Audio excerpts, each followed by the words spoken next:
இது ஃபுல்லாக பார்த்தீங்கன்னா இந்த செயின் ஸ்ப்ராக்கெட்லேருந்து வர அழுக்கு தான். செயின் ஸ்ப்ராக்கெட்டு, இன்ஜினு, கிளச்செலாம் போயிடுச்சுன்னா ஒரு 35,000 வந்துடும். ஒரு 100 ரூபாய் செலவு பண்ணால் செயின் அட்ஜஸ்ட் பண்ணி லூப்ரிகேஷன் பண்ணிட்டு போயிடலாம். அந்த 100 ரூபாய் மிஸ் பண்ணிட்டோன்னா நம்ம 35,000 வைக்கணும். இன்ஜின் ஆயில் கருகி போயிருக்கும் பார்த்தீங்களா, கருப்பு கலரில் இருக்கும். ஆமாம், அதை வச்சு அப்படியே ஓட்டிகிட்டு இருப்பாங்க சில. அப்படியே ஓட்டுனா இன்ஜின் சுத்தமாக போயிடும். நான் சொன்னேன் பார்த்தீங்களா, கிராங்க்கு, ஹெட்டு, போரு, பிஸ்டனு எல்லாமே போயிடும். ஆர்ட் நமக்கு எப்படி மெயினோ அது இன்ஜின் ஆயில் ரொம்ப மெயின் வண்டிக்கு. ஆயில் மாற்றாமல் அப்படியே வண்டியை ஓட்டிகிட்டு இருந்தால் ஒன்று ஒன்றா போவாது. கிளச் பிளேட் போவோம். கிளச் பிளேட் போன உடனே இன்ஜினோட பிஸ்டன் போர் போவோம். அதுக்கப்புறம் ஹெட்டு, வால்வ் ஆயில் சீல்லாம் போகும். இது போயிடுச்சுனாலே கிராங்க் சாப்பிட்டு போயிட்டு வண்டி இன்ஜின் போயிடும். ரொம்ப ரேஷ் டிரைவ் பண்ணால் கண்டிப்பாக மைலேஜ் அடி வாங்குறது. மெயினாக அந்த கிலோமீட்டரில் வந்து ஆயில் சேஞ்ச் பண்ணுறோம்ல, அது வந்து 3000 கிலோமீட்டர் ஒன்ஸ் ஆயில் சேஞ்ச் பண்ணிங்கனாலே மைலேஜ் மேக்ஸிமம் அடி வாங்காது. ஸ்பார்க் பிளக் வந்து 10,000 kilometre once spark plug change பண்ணணும். ஒரு வண்டியை மெக்கானிக் இல்லாமல் தனிநபரே நல்லபடியாக மெயின்டைன் பண்ணால் என்ன பண்ணணும்? நீங்கள் இப்போ பார்த்தீங்கன்னா சின்ன சின்ன விஷயந்தான். கிளச் அட்ஜஸ்ட் பண்ணுறது, செயின் எவ்வளோ ப்ளே இருக்கும், 25 to 30 mm இருக்கணும், செயின் ப்ளே இருக்கணும், ஏர் ஃபில்ட்ரு கரெக்டாக, இதெல்லாம் மேஜராக இதெல்லாம் நம்மளே செக் பண்ணிக்கலாம் நம்மளே ஓரளவுக்கு. மற்றபடி பார்த்தீங்கன்னா ஆயில் வந்து ஒரு 3500 கிலோமீட்டர் ஒன்ஸு மாற்றினீங்கன்னா நல்லாயிருக்கும். வண்டி ஓட்டுறதுக்கும் ஸ்மூத்தாக இருக்கும், எந்த ப்ராப்ளம் வராது. மேஜர் பார்த்தீங்கன்னா spark plug, air filter, oil, chain இதை ரெகுலராக மெயின்டைன் பண்ணிங்கன்னா வண்டி எந்த ப்ராப்ளமும் வராது. யூஸ் பண்ணுறது நல்லாயிருக்கும் வண்டி. சில பேருக்கு சைலன்சரில் அதிகமாக சவுண்ட் வரும். ஆமாம், அது ஏன் வருது?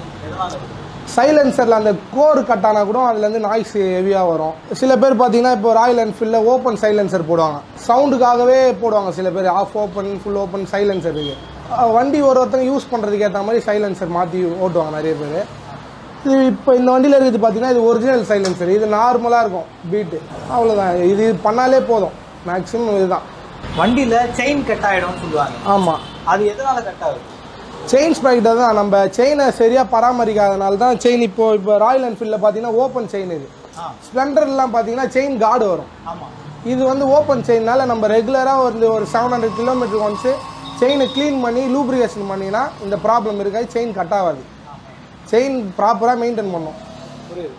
வண்டியில் மைலேஜ் கம்மியாகிட்டே வரும்னு சொல்லுவாங்க. ஆமாம், அது எதனால் வருது? மைலேஜ் எப்படி மெயின்டைன் பண்ணுறது? ரொம்ப ரேஷ் டிரைவ் பண்ணால் கண்டிப்பாக மைலேஜ் அடி வாங்குறது இருக்கும். மெயினாக அந்த கிலோமீட்டரில் வந்து ஆயில் சேஞ்ச் பண்ணுறோம்ல, அது வந்து 3000 கிலோமீட்டர் ஒன்ஸ் ஆயில் சேஞ்ச் பண்ணிங்கனாலே மைலேஜ் மேக்ஸிமம் அடி வாங்காது.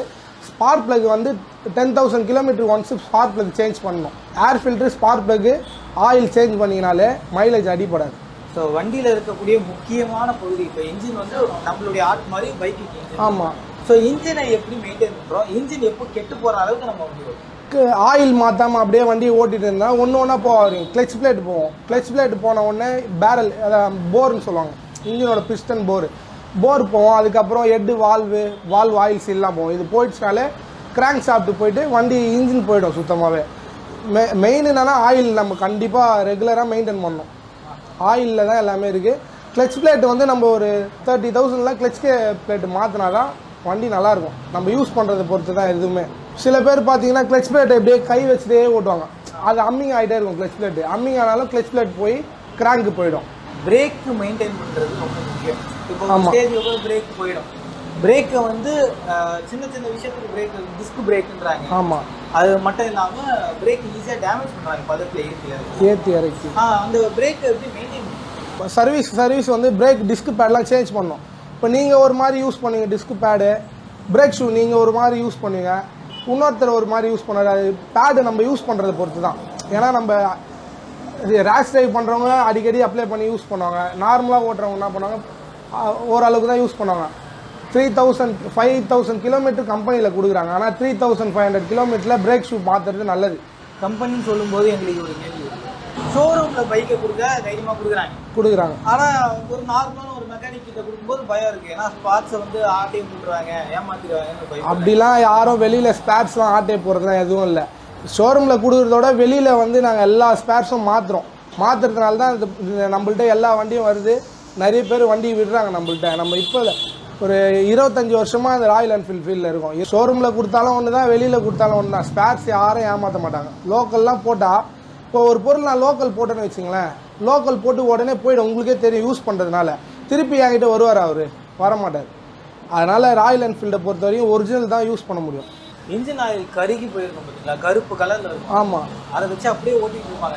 அப்படியே ஓட்டுனா இன்ஜின் சுத்தமாக போயிடும். ஹெட்டு நான் சொன்னேன் பார்த்தீங்களா, கிராங்க்கு, ஹெட்டு, போரு, பிஸ்டனு எல்லாமே போயிடும். வண்டிக்கு மெயின் எப்படி நீங்கள் சொன்னீங்க, இன்ஜின் ஆர்ட் நம்மளுக்கு எப்படி மெயினோ அதுக்கு இன்ஜின் ஆயில் ரொம்ப மெயின். வண்டிக்கு கரெக்டாக kilometre 3500 kilometre once engine oil மாற்றினா வண்டி பக்காவாக இருக்கும், எந்த ப்ராப்ளமும் வராது. கிளட்ச் பிரேக்கு இருக்கக்கூடிய வயசுலாம் எதெல்லாம் கட் ஆகும், எப்போல்லாம் மெயின்டைன் பண்ணும்? கிளட்ச் கேபிள் கட் ஆகும், ஆக்சிலேட்டர் கேபிளும் கட் ஆகும். 3000 கிலோமீட்டர் ஒன்ஸ் சர்வீஸ் வரும்னா நெக்ஸ்ட் சர்வீஸில் வந்து நம்ம clutch cable oscillator cable change பண்ணிடணும். இதெல்லாம் நம்ம கரெக்டாக வண்டி மெயின்டைன் பண்ணியிருந்தாலே எதுவும் ப்ராப்ளம் வராது. மோஸ்ட்லி நம்ம அப்படியே மெயின்டைன் பண்ணாமல் விட்டோன்னா தான் ப்ராப்ளம் வரும். செயின்ஸ் பாக்கெட் பார்த்தீங்கன்னா டக்குன்னு மாற்றுவாங்க, 1 இருந்து 3 4. ஆமாம், அது மாற்றும் போது என்ன ஆகும், அந்த பின்னாடி இருக்க டீத்து கட் ஆகிடும். மாற்றும் போது கீர் கட் பண்ணி ஓட்டுறதுனால என்ன ஆகும், பின்னாடி வர்றது டீத்து கட் ஆகிடும். கட் ஆனவுடனே நம்ம புதுசு தான் மாற்றுற மாதிரி இருக்கும். எவ்வளோ செலவாகும்? 3200 வருது. இப்போ உடம்புல வந்து சரியில்லைன்னா ஒரு சிக்னல் காட்டும்ல. ஆமாம், அந்த மாதிரி வண்டி வந்து எந்தெந்த சிக்னல் காட்டும் டேமேஜ் ஆகுது. இப்போது டேமேஜ் ஆகுதுன்னா இப்போ செயின் லூஸ் ஆகும்போது சின்ன நாய்ஸ் வரும், டக்குன்னு நாய்ஸ் வரும். நம்ம அப்பயே எடுத்துகிட்டு போயிட்டு செயினை க்ளீன் பண்ணி லூப்ரிகேஷன் பண்ணால் அப்போதைக்கு சரியாக. நம்ம அதை அப்படியே விட்டுட்டு வண்டியை ஓட்டிகிட்டே இருந்தோன்னா செயின் ஸ்ப்ராக்கெட்டே மாற்றுற மாதிரி ஆகிடும். செயின் ஸ்ப்ராக்கெட் போவோம், செயின் ஸ்ப்ராக்கெட் அடிப்பட்டு கிளச் பிளேட் போவோம், கிளச் பிளேட் போய் அதுக்கும் மீறி அப்படியே ஓட்டியிருந்தோன்னா கிராங்க்கு போயிடும் கனெக்ட் ராடு. மொத்தமாக எவ்வளோ செலவு வந்து வைக்கும்? ஒரு 35,000 வந்துடும். அந்த மாதிரி நீங்கள் பார்க்காமே அப்படியே யூஸ் பண்ணிட்டு இருந்தீங்கன்னா செயின் ஸ்ப்ராக்கெட்டு, இன்ஜினு, கிளச்செலாம் போயிடுச்சுன்னா ஒரு 35,000 வந்துடும். ஆரம்பத்திலே பார்க்க வேண்டியது எவ்வளோ அமௌண்ட்டில் இருக்கும்? ஒரு 100 ரூபாய் செலவு பண்ணால் செயின் அட்ஜஸ்ட் பண்ணி லூப்ரிகேஷன் பண்ணிட்டு போயிடலாம். அந்த 100 ரூபா மிஸ் பண்ணிட்டோன்னா நம்ம 35,000 வைக்கணும். நம்மளை எப்படி நம்ம மெயின்டைன் பண்ணிக்கிறோமோ அதே மாதிரி வண்டியை நம்ம அடிக்கடி மெயின்டைன் பண்ணணும். ஸோ வண்டியில் இந்த சிசி வந்து பேசுகிறாங்க. ஆமாம், இந்த 100 சிசி, 120 சிசி, ஆமாம், அதுக்கப்புறம் 500 சிசி, 550 சிசிலாம் வருது. ஆமாம். அதிகமான சிசி வண்டிகளில் பிரச்சனை என்ன கொடுக்கும், அது எப்படி? அதிகமான சிசி வண்டிகளில் என்ன பிரச்சனை கொடுக்குன்னா, மேக்ஸிமம் நம்ம ஹை ஸ்பீடு ஓட்டும் போது செயின் ஸ்ப்ராக்கெட் பிரச்சனை வரும். நெக்ஸ்ட்டு பார்த்தீங்கன்னா கிளச்சு அடிக்கடி போவோம், டயர் போயிடும். நம்ம ஓவர் ஹை ஸ்பீடு ஓட்டுறதுனா டயர் போவோம், கிளச் பிளேட் போவோம். வண்டியில் மைலேஜ் எப்படி மெயின்டைன் பண்ணணும்? அண்ட் மோரோவர் மெக்கானிக்கே இல்லாமல் நம்மளே அதை பராமரிக்கணும். மெக்கானிக்கே இல்லாமல் நம்மளே பராமரிக்கணும்னா மைலேஜ் வண்டியை ஃபஸ்ட்டு ஆயில் ரெகுலராக செக் பண்ணணும். செக் பண்ணிவிட்டு ஸ்பார்க் ப்ளக்கு, ஏர் ஃபில்ட்ரு இதெல்லாம் சர்வீஸில் மாற்றினாலே மைலேஜ் கண்டிப்பாக எந்த அடியும் போடாது, கண்டிப்பாக வரும் மைலேஜ். ரேஷ் ட்ரைவ் பண்ணாமல் கீர் ஆடிங் சொன்னீங்க பார்த்தீங்களா, கீரை கட் பண்ணி ஓட்டுறாங்கண்ணே. கீரை கட் பண்ணி ஓட்டாமல் கிராஜுவலாக ஓட்டினாலே மைலேஜ் நல்லா வரும். இப்போ நான் சொல்லியிருந்தேன்ல முன்னாடி, கீரை கட் பண்ணி ஓட்டி ரேஷ் ட்ரைவ் செயினை சரியாக மெயின்டைன் பண்ணலன்னா இதுதான் செயின் ஸ்ப்ராக்கெட், ரியர் ஸ்ப்ராக்கெட் சொல்லுவாங்க. இதை பாருங்கள், டீத் எல்லாமே கட் ஆகிடுச்சு பாருங்கள், இந்த மாதிரி தான் ஆகிடும். நம்ம இதையும் அப்படியே மெயின்டைன் பண்ணாமல் விட்டோன்னா அடுத்தது கிளச் பிளேட் போவோம். அப்படியே ஓட்டினோன்னா நம்ம கிளச் பிளேட் போவோம். கிளச் பிளேட்லேருந்து அப்படியும் மீறி நம்ம ஓட்டிகிட்டு இருந்தோம்னா கிராங்க் அடிப்படும், பிஸ்டன், போரு, ஹெட்டு, வால்வு இதெல்லாம் போயிடும். நம்ம ஆரம்பத்திலே பார்த்துட்டோன்னா இதெல்லாம் பிரச்சனையை தவிர்த்துக்கலாம். நம்ம இதுதான் பார்த்தீங்கன்னா வண்டியோட பேரல்னு சொல்லுவாங்க. இது போருன்னு நம்ம நார்மலாக எல்லா மெக்கானிக்காக சொல்லுவாங்க. இதுதான் வண்டியோட பேரல். இதில் பார்த்தீங்கன்னா உள்ளே நீங்கள் டீப்பாக செக் பண்ணிங்கன்னா தெரியும், ஒரு ஸ்கோரிங் இருக்குது பார்த்தீங்களா, உள்ளே 2-3 ஸ்கோரிங் இருக்குது பார்த்தீங்களா. இது எதனாலனா ஆயில் சேஞ்ச் பண்ணாமல் அப்படியே ஓட்டி கஸ்டமரு ஓட்டுறதுனால பிஸ்டன் போய் இன்ஜினை பிரித்து ஒரு 35,000 செலவு பண்ணியிருக்காரு இப்போ இதுக்காக. இதெல்லாம் நம்ம கரெக்டாக மெயின்டைன் பண்ணிக்கணும். முன்னாடியே சொல்லியிருந்தல, வண்டியை நம்ம ஆயில் ஒழுங்காக மெயின்டைன் பண்ணலன்னா கிளச் பிளேட் இந்த மாதிரி தீஞ்சி போயிடும், பேர்ன் ஆகிடும். கிளச் பிளேட் ஃபுல்லாகவே பேர்ன் ஆகி இந்த மாதிரி ஸ்கோரிங் வந்துடும் ஃபுல்லாகவே. கிட்ட பார்த்தீங்கன்னா தெரியும் ஜூமிங். இப்போது இது எல்லாமே பார்த்தீங்கன்னா கிளச் பிளேட் போய் கிளச் பிளேட் செட்டே அடிபட்டுச்சு. நம்ம இதெல்லாம் என்னென்னா ரெகுலராக வண்டியை நம்மளை எப்படி பார்த்துக்கிறோமோ அதே மாதிரி வண்டியும் நம்ம ரெகுலராக மெயின்டைன் பண்ணிக்கணும். வண்டியோட கிராங்க் ஷாஃப்ட்னு சொல்லுவாங்க. இதுதான் நம்ம இதை ஒழுங்காக மெயின்டைன் பண்ணாமல் விட்டோன்னா இது டைமிங் சைடு ஷாஃப்ட்டுன்னு சொல்லுவாங்க. இது வழியாக தான் ஆயில் சப் பண்ணி உள்ளே இந்த ராடுக்கு போவோம், கனெக்டிங் ராடுக்கு. நம்ம ஆயிலை இப்போ சேஞ்ச் பண்ணாமல் விட்டு பேர்ன் ஆகி போச்சுன்னா ஆயில் உள்ளே போகாமல் இந்த கிராங்க் ஷாஃப்ட் போயிடுச்சுன்னா நம்ம இன்ஜினே தான் பிரித்து வேலை பார்க்குற மாதிரி இருக்கும். நம்ம மேக்ஸிமம் ஆயில் சேஞ்ச் பண்ணிக்கிறது நல்லது எல்லாருக்குமே.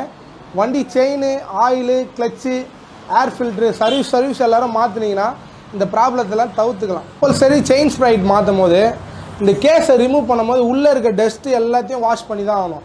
நம்ம ஒரு சில பேர் என்ன பண்ணுவாங்க, வாஷ் பண்ணாமல் அப்படியே மாட்டிட்டாங்கன்னா அதில் இருக்க டஸ்ட் எல்லாமே செயினில் லூப்ரிகேஷன் ஆகி செயின் ஸ்ப்ரைட் திருப்பி போயிடும். ஒரு 5000 கிலோமீட்டரில் அந்த செயின் ஸ்ப்ரைட் திருப்பி போகிறதுக்கு நிறைய வாய்ப்பு இருக்குது. ஆல்ரெடி நம்ம செயின் ஸ்ப்ரைட்லேருந்து எவ்வளோ டஸ்ட் எடுத்துருக்கோம் பாருங்கள். இதில் க்ளீன் பண்ணி மாட்டியிருக்கோம். கம்பல்சரியாக செயின் ஸ்ப்ரைட் மாற்றும் போது பக்காவாக கழுவி க்ளீன் பண்ணி மாட்டினா தான் நம்மளுக்கு நெக்ஸ்ட் சர்வீஸுக்கு அந்த செயின் பக்காவாக இருக்கும். இல்லைனா நெக்ஸ்ட் சர்வீஸில் செயின் நாய்ஸ் வரும். கம்பல்சரியாக க்ளீன் பண்ணி தான் மாட்டணும் மாட்டுறவங்க. இது ஃபுல்லாக பார்த்தீங்கன்னா இந்த செயின் ஸ்ப்ராக்கெட்லேருந்து வர அழுக்கு தான்.